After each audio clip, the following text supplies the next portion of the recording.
Children, today I'll be taking you grammar, and the topic we'll be treating in grammar is clause. Today we'll be treating main clause and subordinate clauses. But before we start, let's look at our learning objectives. Upon the conclusion of this lesson, I should be able to define clause, explain main and subordinate clauses, identify the examples of main and subordinate clause. A clause is a group of words.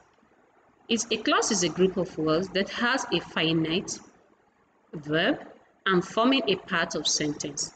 It contains a subject and predicate. Example: the snake coiled around the pot.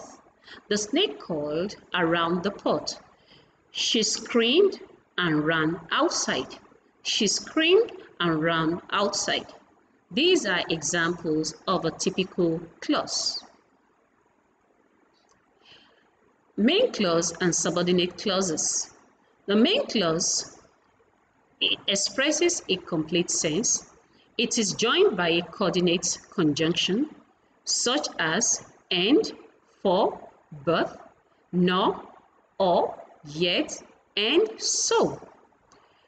These clauses, these subordinate conjunctions are connectives that connect a main clause, more or two, or even one main clause with a subordinate clause. Now, a main clause expresses a complete sense, as I stated earlier. A main clause is an additional information or carries the main information, or sometimes carries an additional information to what the subordinate clause had already introduced. So what I'm simply saying here is that a main clause could take an initial part of the sentence or the final aspect of the sentence. Now let's look at the subordinate clause. A subordinate clause is a dependent clause. It needs the main clause to make absolute sense. A subordinate clause is a dependent clause. It needs the main clause to make absolute sense. It is connected to the main clause with a subordinate conjunction, such as after, although, as, because, since, so that, when, until, while, in order that, provided that. So let's look at the examples of main and subordinate clauses. Sentence 1 says, I know he lives in Sabah. I know he lives in Sabah.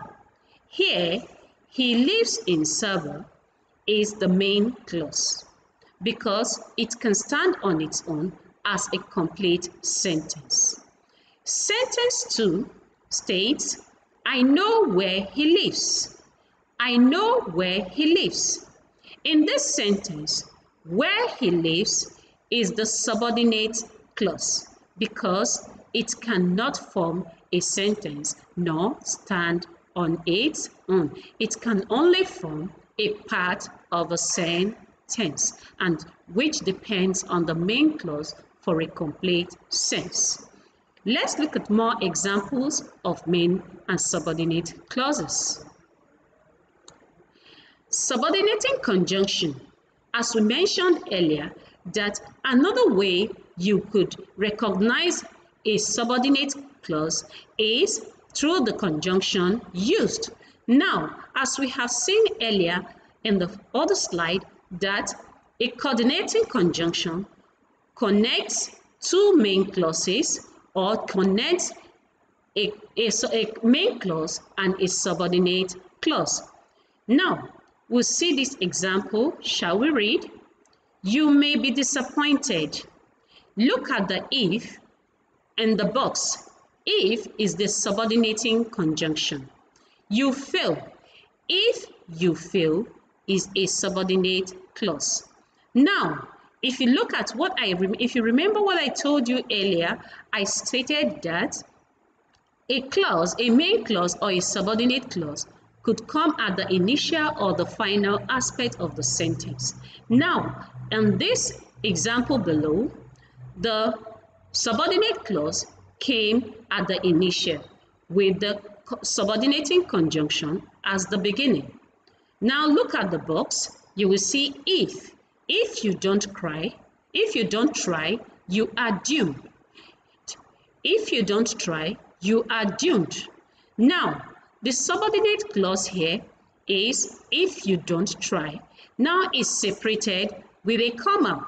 So when it comes at the initial, you simply separate the main clause from the subordinate clause or the subordinate clause from the main clause with a comma. Now, you are doomed is the main clause. More examples. I like bananas and I like grapes. I like bananas and I like grapes. Main clause, I like banana. Connective is the and. I like grapes is also a main clause. They are both clauses with equal strength. Now let's look at the next sentence. After she picks me up. After she picks me up. You can see the comma.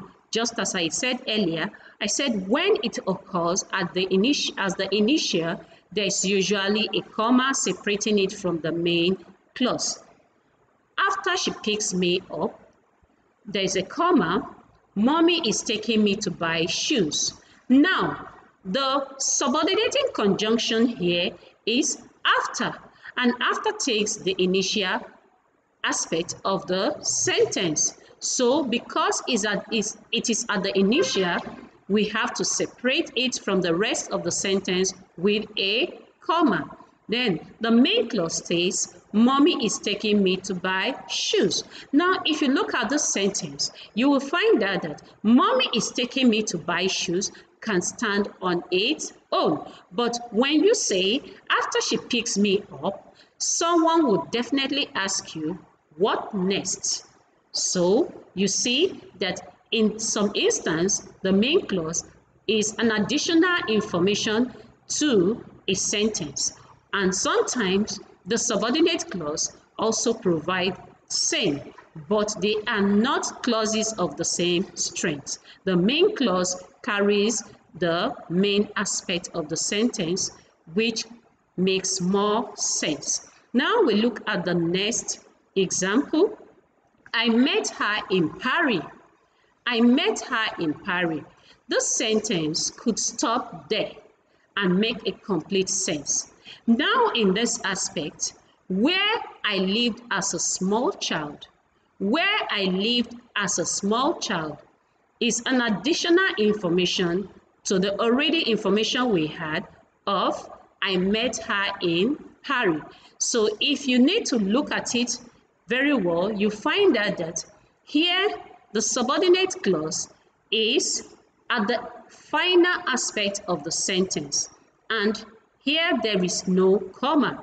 So it says that I met her in Paris where I lived as a small child. Now the coordinative conjunction or the connective here is where, and where is connecting the both sentence, making them one, so there is no need for a comma. So in the absence of, maybe for instance, where the subordinate clause comes in as the initial, you separate the subordinate from the main clause with a comma. But if it is not as the initial, it is forming the final aspect of the sentence, the coordinating conjunction, the subordinating conjunction forms the connective. These are all I have for you from main clause and subordinate clauses. I hope you enjoyed the lessons, and I would advise that you go through this slide once again to fully understand what a main clause and a subordinate clause is. Thank you.